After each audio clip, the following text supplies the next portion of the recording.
السلام علیکم معزز خواتین و حضرات، اس طرح کی پیاری پیاری ویڈیو دیکھنے کے لیے ہمارے چینل کو سبسکرائب کریں اور بیل کے آئیکن کو دبائیں تاکہ آپ کو ہماری ویڈیو سب سے پہلے ملتی رہے۔ بھابی نے مزید کہا کہ تمہیں تو کچھ ہوش ہی نہیں ہے، جو کچھ مجھے دوسروں کی زبانی معلوم ہوا ہے اگر میں تمہیں بتاؤں تو تمہارے ہوش اٹھ جائیں گے۔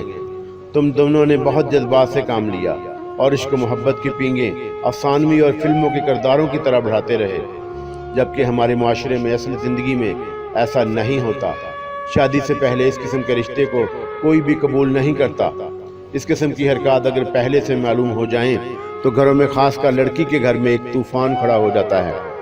اگر تم بہت پہلے مجھے اپنی پسند بتا دیتے تو کچھ بھی مشکل نہیں تھا، لیکن اس وقت ان کے گھر میں تو اس بات کو لے کر ایک ہنگامہ کھڑا ہوا ہے۔ وہ لڑکی ناظرین تمہارے چکر میں اپنی ماں سے الجھی ہوئی ہے اور اس کے باپ نے اپنی بیٹی کے گھر سے باہر نکلنے پر پابندی لگائی ہوئی ہے۔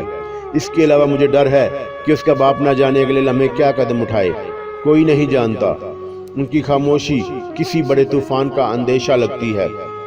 شہزاد نے کچھ سوچتے ہوئے کہا کہ بھابی، میرا دماغ کام نہیں کر رہا، اب آپ ہی بتاؤ کہ مجھے کیا کرنا چاہیے۔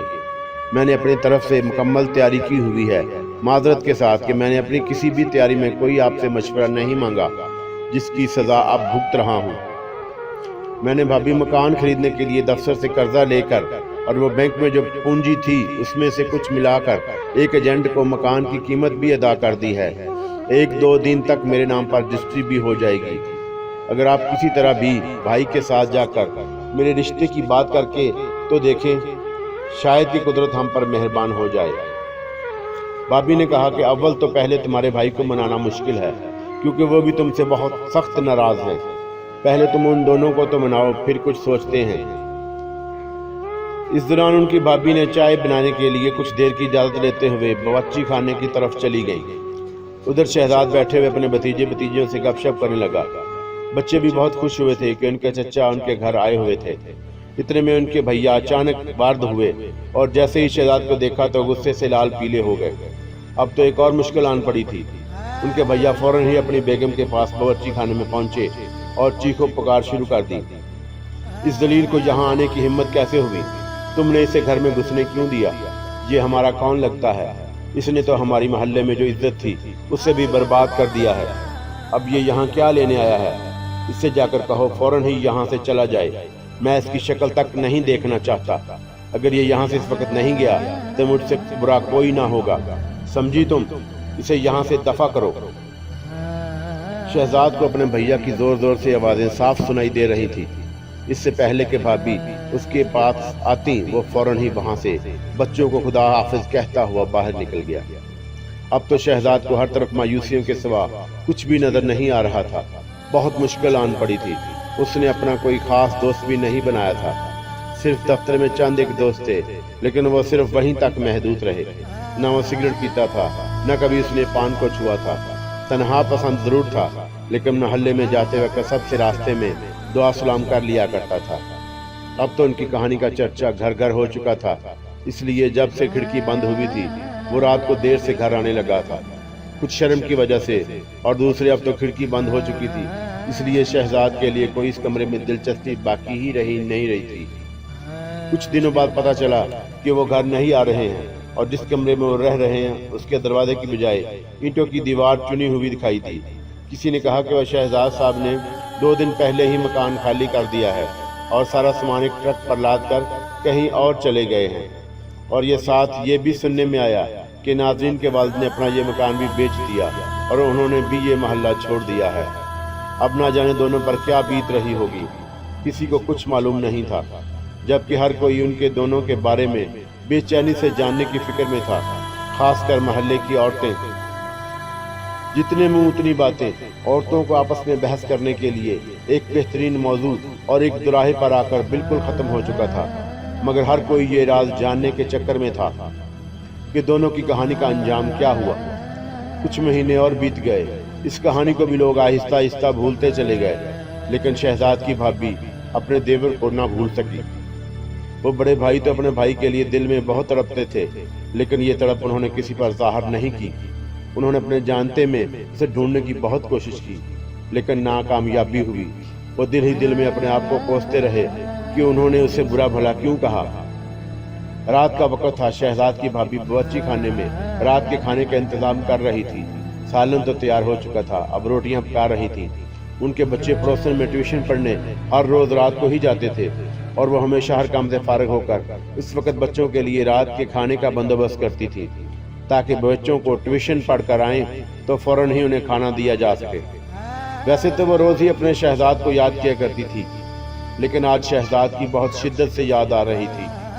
وہ اپنے چھوٹے بھائی کی طرح چاہتی تھی، بلکہ شہزاد تو ان کو اپنی ماں کا درجہ دیتا تھا۔ آج ان کا وہ بھائی بھی بیٹا ان کے ساتھ نہیں ہے۔ نہ جانے وہ کہاں ہوگا، کس مشکل میں ہوگا، اس پر کیا بیت رہی ہوگی۔ نہ جانے بھابھی کے دل میں عجیب عجیب سے خیال آ رہے تھے کہ اچانک باہر کے دروازے کے جھٹکے سے کھلنے کی آواز آئی۔ وہ سمجھی کہ شاید شہزاد کے بڑے بھائی کام سے واپس آ گئے ہیں، مگر آج اتنی جلدی کیسے؟ وہ تو ہمیشہ رات کے 11 بجے گھر آتے تھے۔ وہ بیچارے بھی ڈبل ڈیوٹیاں کر کے اپنا گھر چلا رہے تھے۔ وہ بھی روٹی پکاتے پکاتے اٹھنے ہی نہ پائی تھی کہ ان کے سامنے ایک داڑھی بڑی ہوئی پاگل سا آدمی کھڑا تھا۔ وہ ایک دم گھبرا سی گئی اور پوچھا، تم کون ہو اور اس طرح گھر میں کیسے گھسے چلے آئے ہو؟ تمہیں شرم نہیں آتی؟ بچے تو برابر گھر کے ٹیوشن میں پڑھنے گئے تھے اور بڑا بیٹا تو اپنے باپ کے ساتھ ہی رات کو دیر سے لوٹتا تھا۔ وہ اندر ہی اندر گھبرا رہی تھی کہ یہ کیا مصیبت آ گئی ہے۔ وہ ابھی ڈر کر بس باہر گھبرا کر نکلنا چاہ رہی تھی کہ ان کو اس آدمی کی آواز نے روک لیا۔ بھابھی، مجھے سخت بھوک لگی ہے، 3 دن سے میں نے کچھ بھی نہیں کھایا، مجھے بس ایک روٹی دے دو، میں واپس چلا جاؤں گا اور پھر نہیں آؤں گا۔ یہ شہزاد ہی تھا جس نے اپنی حالت بالکل پاگلوں والی بنا لی تھی۔ داڑھی بے ترتیبی سی بڑی ہوئی، کپڑے میلے کچیلے پھٹے ہوئے، اس پر ایک پرانا ہر طرف سے تار کوٹ جو کسی وقت اس کی شخصیت کو اسمارٹ بنائے رکھتا تھا، اور یہی کوٹ ناظرین کو بھی بہت پسند تھا۔ بھابھی تو ایک دم شہزاد کی حالت دیکھ کر پریشان ہو گئی۔ جلدی جلدی انہوں نے باورچی خانے میں چھوٹا سا دسترخوان زمین پر بچھا دیا اور شہزاد کو فوراً سہارا دے کر بٹھایا کیونکہ وہ کانپ رہا تھا۔ جلدی جلدی ایک پلیٹ میں سالن اور روٹیاں بھی ایک پلیٹ میں رکھ دی اور پھر سلاد کاٹتے ہوئے بولی، شہزاد، یہ تمہیں کیا ہو گیا ہے؟ تم نے اپنی یہ کیا حالت بنا لی ہے؟ شہزاد نے کوئی جواب نہیں دیا۔ وہ بس تیزی سے کھانے میں مصروف تھا۔ واقعی لگ رہا تھا کہ وہ کئی دنوں کا بھوکا ہے۔ اس کی بھابھی حیرانگی سے اسے دیکھی جا رہی تھی اور وہ کچھ کہتے کہتے خاموش ہو گئی۔ شاید وہ یہ نہیں چاہتی ہوں کہ کھانے کے دوران شہزاد کو کوئی پریشانی ہو۔ جب شہزاد کھانا کھا چکا تو اس کی بھابھی نے پانی کا گلاس اس کی طرف بڑھایا۔ شہزاد نے بس ایک ہی گھونٹ میں سارا گلاس ختم کر دیا اور ہاتھ بڑھا کر ایک اور گلاس پانی پینے کی خواہش کی تو بھابھی نے پانی کے بھرے جگ سے اس کا گلاس پھر سے بھر دیا۔ اس گلاس کو بھی شہزاد نے فوراً ہی گھٹا گھٹ پی لیا اور فوراً کھڑا ہوتے ہوئے کہا کہ بھابھی، اب میں چلتا ہوں، بھائی آ گئے تو مجھے ڈانٹیں گے، خوب غصہ کریں گے۔ ویسے بھی مجھے ابھی بہت کام ہے، کافی مشکل میں ہوں، میرے سارے کام بگڑ گئے ہیں، میری ناظرین کو مجھ سے ان لوگوں نے چھین لیا ہے۔ یہ کہتے ہوئے شہزاد پھوٹ پھوٹ کر رونے لگا۔ بھابھی نے شہزاد کی منت سماجت کرتے ہوئے کہا، میں تمہارے آگے ہاتھ جوڑتی ہوں، خدارا اسے بھول جاؤ۔ اگر اس وقت تم ناظرین کو کسی طرح بھی بھلا سکو تو تمہارے حق میں بہتر ہی بہتر ہوگا، ورنہ تمام حالات کے تم خود ہی ذمہ دار ہوگے۔ مگر شہزاد نے ان کی بات پر کوئی توجہ نہیں دی، یا پھر وہ بالکل اپنے ہوش و آواز میں نہیں تھا۔ بھابھی نے اسے صوفے پر بٹھاتے ہوئے کہا کہ رات ہو گئی ہے، تم پریشان مت ہو اور تمہارے بھائی کو غصہ نہیں کریں گے، وہ تمہارے لیے بہت ہی فکر مند ہیں۔ اب آرام کرو، تم صبح تر و تازہ ہو کر چلے جانا۔ اور تم اس حالت میں کہاں جاؤ گے؟ ابھی جاؤ باتھ روم میں اپنے یہ میلے کچیلے کپڑے اتارو، میں تمہارے بھائی کے کپڑے دیتی ہوں، تم غسل کر کے بدل لینا، جب تک میں تمہارے لیے چائے بناتی ہوں۔ مگر شہزاد نے کوئی جواب نہیں دیا، بس اسے کچھ کپ کپی سی لگ رہی تھی۔ بس وہ وہیں صوفے پر ہی نیم دراز ہو گیا اور کچھ ہی دیر میں گہری نیند سو رہا تھا۔ اس کے بھابھی نے اپنے میاں جی کا ایک شلوار قمیض کا جوڑا نکالا اور صاف دھلا ہوا تولیہ باتھ روم میں رکھ کر شہزاد کے پاس آئی تو دیکھا وہ تو گہری نیند میں تھا۔ بھابھی کو اس پر بہت ہی زیادہ ترس آ رہا تھا۔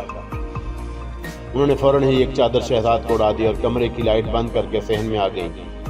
وہ رسی پر سے لٹکے ہوئے کپڑے جو دن میں دھوئے تھے وہ اتارنے لگی۔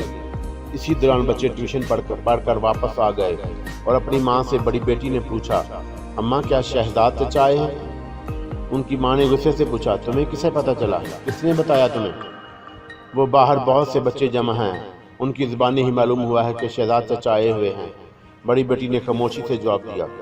ان کی ماں نے فوراً ہی کہا کہ ہاں آئے ہوئے ہیں، لیکن وہ بیٹھک میں سو رہے ہیں، انہیں شور کر کے انہیں اٹھنا نہیں دینا، اور جاؤ ہاتھ منہ دھو کر باورچی خانے میں بہن بھائیوں کے ساتھ بیٹھ کر خاموشی سے کھانا کھا لو اور بالکل بھی شور نہیں کرنا، سمجھے؟ بس یہ سنتے ہی تینوں بہن بھائی وہاں سے سیدھا خاموشی سے کھسک لیے۔ انہیں اپنی ماں کے غصے کا پتہ تھا۔ بھائی تو بس عجیب ہی کشمکش کا شکار تھے کہ شہزاد کو کیا ہو گیا ہے، اس کی یہ حالت کیسے ہو گئی؟ بس دل ہی دل میں شہزاد کے لیے دعا کر رہی تھی، جبکہ انہیں یہ بھی معلوم تھا کہ شہزاد کی یہ حالت ذرا صرف اور صرف ناظرین کی وجہ سے ہی ہوئی ہے۔ وہ سوچ رہی تھی کہ کاش ان کے بس میں ہوتا تو وہ اس کی شادی ناظرین سے ضرور کرا دیتی۔ بس کچھ ہی دیر میں شہزاد کے بھائی اور ان کا بیٹا بھی کام سے واپس آ گئے اور آتے ہی اپنی بیگم سے پوچھا، باہر ہمارے دروازے کے پاس یہ کیا بچوں کی بھیڑ کیوں جمع ہوئی ہے؟ وہ کیا شور کر رہے ہیں کہ شہزاد چچا آ گئے ہیں؟ وہ کہاں ہیں؟ میاں جی تسلی دیتے ہوئے ان کی بیگم نے کہا،